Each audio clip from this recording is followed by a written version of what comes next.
গতকাল আপনারা প্রচার করছিলেন একটা উইকেট ফেলে দিয়েছি। আরে বন্ধু, জেনে রাখুন, উইকেট তো দূরের কথা, আমরা 9 বলে ছক্কা মেরে দিয়েছি, ছক্কাও মেরে দিয়েছি, ছক্কাও মেরে দিয়েছি। আসছে দিনে ক্ষমতায় আসছি আমরা, আরে গেরুয়া রঙে রঙিন হব, স্বপ্ন দেখছি আমরা।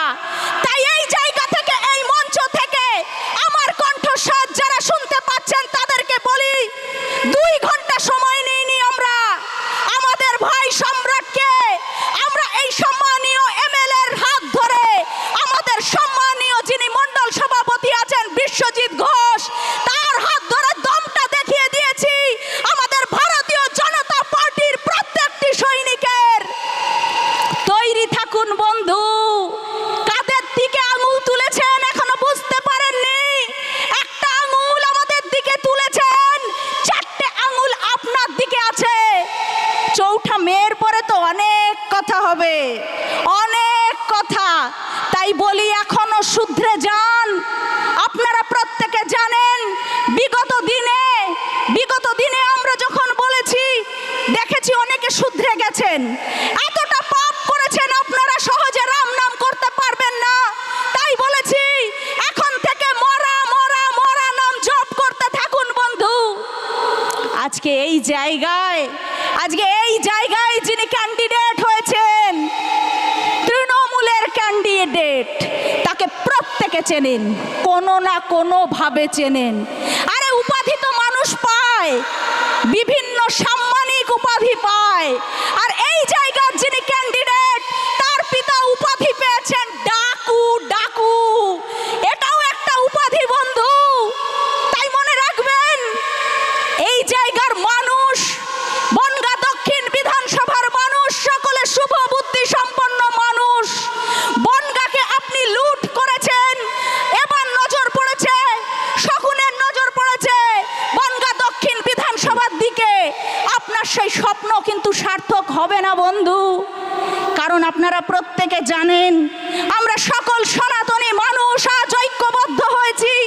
সকল সনাতনী বন্ধুকে আমি একটা কথাই বলতে চাই বন্ধু, যে মহিলাকে কয়েকদিন আগে, আজ থেকে কয়েকটি দিন পূর্বে, ঈদের দিন আমরা প্রত্যেকে দেখেছি, সোশ্যাল মিডিয়ার মাধ্যমে দেখেছি, সংবাদ মাধ্যমের মাধ্যমে দেখেছি, তিনি ঈদের দিন নামাজ পড়ছেন। বন্ধু সতর্ক থাকুন। আমার মায়েদের উদ্দেশ্যে বলবো, ওই নামাজ পড়া বেগমকে আমাদের কোনো মন্দিরে প্রবেশ করতে দেবেন না। এটা আমাদের অঙ্গীকার, এটা আমাদের সকল সনাতনী মানুষের অঙ্গীকার। যদি সেই অঙ্গীকার করতে পারেন, তাহলেই হিন্দুত্বের জয় হবে। এ লড়াই আমার একার লড়াই নয়, এ লড়াই আমার, আপনার, আমাদের প্রত্যেকের। আর সেই সম্মিলিত শক্তি, সম্মিলিত ভারতীয় জনতা পার্টির দম আমরা দেখিয়ে দেব 29শে এপ্রিল। আর সেই 29শে এপ্রিল বুঝে যাবেন ভারতীয় জনতা পার্টির প্রত্যেকটি সৈনিকের কত ক্ষমতা আছে। খেলা করতে এসেছে আমাদের সঙ্গে, ভাববেন একবার, খেলা করতে গিয়ে ঠ্যাং মোচকে কালকে খোঁড়াচ্ছে। মিথ্যা কেস দিয়ে, ধমকানি চমকানি দিয়ে ভারতীয় জনতা পার্টির সৈনিকদের রোখা যায়নি, যাবে না। আমার সকল মায়েদের উদ্দেশ্যে বলবো, আমার যারা ভাইয়েরা বোনেরা আছেন তাদের উদ্দেশ্যে বলবো, দয়া করে এই যে শাখা সিঁদুর আমরা পড়ে আছি, আগামী দিনে যাতে এই শাখা সিঁদুর আমরা পড়তে পারি, তার সম্মান আপনারা এর অক্ষুণ্ণ রাখার দায়িত্ব, সেই দায়িত্ব আপনারা কাঁধে তুলে নিন বন্ধু। আমরা যেন সকলে তুলসী মঞ্চে সন্ধ্যার সময় প্রদীপ জ্বালাতে পারি, সেই দায়িত্ব আপনারা কাঁধে তুলে নিন বন্ধু। আর যদি তা না নিতে পারেন, যদি একজন নারী মুখ্যমন্ত্রী হওয়া সত্ত্বেও আজকে যে লাঞ্ছিত বঞ্চিত আমরা, সব থেকে বড় লজ্জার কথা কি জানেন? সব থেকে বড় লজ্জার কথা, এই জায়গায় একজন মুখ্যমন্ত্রী মহিলা হওয়া সত্ত্বেও ধর্ষণের রেট বেঁধে দেওয়া হয়। এটা আমাদের লজ্জা। ধিক্কার জানাই এমন সরকারকে। আপনারা প্রত্যেকে জানেন তৃণমূলের ক্যান্ডিডেটদের পরিচয় বলেছি, এবার বলি আমার আমাদের ক্যান্ডিডেট সমগ্র পশ্চিমবঙ্গ জুড়ে। জানেন মা, ওই যে কামদুনিতে আমার বোনকে রাত্রিবেলায় পাশবিক অত্যাচার করে দু পা টেনে হিচড়ে তাকে দুই খণ্ড করে দেওয়া হয়েছিল, সেই জায়গায় যে প্রতিবাদী মুখ, তিনি আমাদের 294টা কেন্দ্রের প্রার্থী। আজকে যে নারকীয় অত্যাচার হয়েছিল আরজি করের বুকে, আপনারা প্রত্যেকে জানেন, সেই জায়গায় পশ্চিমবঙ্গের বর্তমান সরকার মদত দিয়েছিল। সেই অভয়া, যার জন্য আমরা এক মুহূর্তে ভুলে গেছিলাম আমাদের সমস্ত কথা, আমরা প্রত্যেকে প্রতিবাদের রাস্তায় নেমে এসেছিলাম, মানুষের ঢল নেমেছিল রাস্তায়।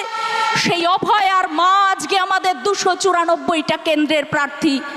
সমগ্র পশ্চিমবঙ্গ জুড়ে, সমগ্র পশ্চিমবঙ্গ জুড়ে যেখানে প্রশাসন বিকিয়ে গেছে, সেই জায়গায় দাঁড়িয়েও যে প্রতিবাদী নারী মাথা উঁচু করতে পেরেছিলেন, সেই প্রতিবাদী নারী আমাদের 294টা কেন্দ্রের প্রার্থী। তাই ভাবতে হবে বন্ধু, আমাদের সম্মান রক্ষার দায়িত্ব আমাদের প্রত্যেকের। তাই ভাবতে হবে বন্ধু, কি করবেন আগামী দিনে। আপনারা হয়তো ভুলে গেছেন বন্ধু, কিন্তু আমি তো আপনাদের ভুলতে দেব না। 2 মিনিট সময় পেলেও আপনাদেরকে মনে করিয়ে দিতে চাই মুর্শিদাবাদের ধুলিয়ানের কথা। যে মুর্শিদাবাদের ধুলিয়ানে রাতের অন্ধকারে আমাদের সকল একটা ছোট্ট শিশু যে মায়ের দুধ পান করে, তাকে নিয়ে পর্যন্ত নদী সাঁতরে পালিয়ে যেতে হয়েছিল। কি অপরাধ ছিল তার? একটাই অপরাধ, একটাই অপরাধ, সে হিন্দু, তারা হিন্দু। ভুলে যাবেন না বন্ধু কাশ্মীরের পহেলগাঁওয়ের কথা, যে জায়গায় মানুষ সুন্দর একটি মুহূর্ত কাটানোর জন্য গিয়েছিল, আর সেই জায়গায় আমার ভাইদের ওপর কিভাবে নারকীয় অত্যাচার হয়েছিল, সে ঘটনা ভুলে যাবেন না বন্ধু। কারণ সেই ঘটনা আপনাদেরকে মনে করিয়ে দিতে চাই। লজ্জা হয় ভাবলেও তবু বারংবার বলি, আমার ভাইদের প্যান্ট খুলে চেক করে করে হিন্দু নিধন করা হয়েছিল।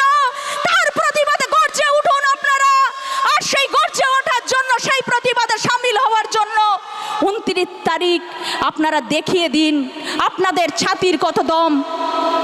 কে করেছিল সে সময় প্রতিবাদ? আমরা যার সৈনিক সম্মানীয় মোদিজি, যিনি এনেছিলেন অপারেশন সিন্দুর, তিনি আমাদের সিন্দুর রক্ষার জন্য ছুটে এসেছিলেন। তখন কিন্তু দেখিনি এই রাজ্যের সরকারকে পথে নামতে। তাই বলি বন্ধু, ভাববার সময় এসেছে। আমার কণ্ঠস্বর বাজারের প্রত্যেকটি অলিতে গলিতে বাজছে। যে সকল ব্যবসায়ী বন্ধু আছেন, আজকে আপনারা বিবেচনা করবেন আগামী 29 তারিখে আপনারা কাকে নির্বাচিত করবেন। যদি ভুল জায়গায় নির্বাচিত করেন বন্ধু, তাহলে